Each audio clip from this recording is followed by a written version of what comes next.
Howdy, Owasso. I'm JJ, and this is your next version of Owasso Hometown History.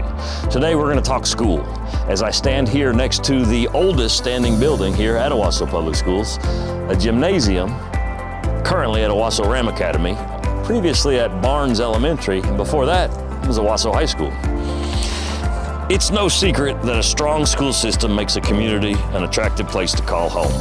But did you know that's been true in Owasso for 141 years? That's a long time. Let me take you back. In 1885, George Gassaway came to Indian Territory to teach at the first school in what is now Owasso.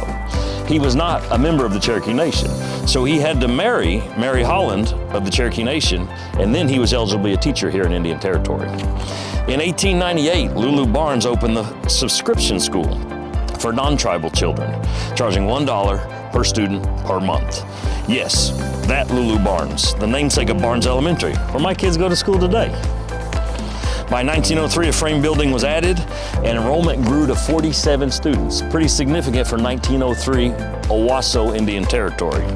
When Oklahoma achieved statehood in 1907, education shifted from a federal responsibility to a state responsibility. This land right here was donated by Benton Bowes, and the construction of Independent School District number 14 started in 1909. The school district was huge. It covered 63 square miles. When Tulsa County School Superintendent visited in 1910, he called Owasso the best country school in all of Oklahoma. There were several one-room schoolhouses all over this area, but a lot of those ended at 5th grade or 8th grade. If you wanted to go to high school and you lived north of Bird Creek, you had to become, yes, an Owasso owl. An owl used to be our mascot. More on this in a second. The school building stood 3 stories tall, and students had a favorite feature, a curved tubular fire escape. Since coal stoves heated the building and fire was a constant threat, drills were frequent and students didn't mind because they got to slide down a slide 3 stories every time they did one. In 1947, a tornado damaged the building, making the 3rd floor unusable. The other 2 floors were used for another 30 years, but eventually that building also was demolished. The 1940s brought other challenges. A school building with a gymnasium burned down in '45, forcing at least one season of basketball games to be played at Collinsville High School. It was said that Owasso won more games that year on their floor than they did, something fans and players alike found humorous. After that, 1947, this facility was constructed and the Owls had a gym once again to play. At some point in the 1930s, due to a tragedy we no longer have details on, football was discontinued.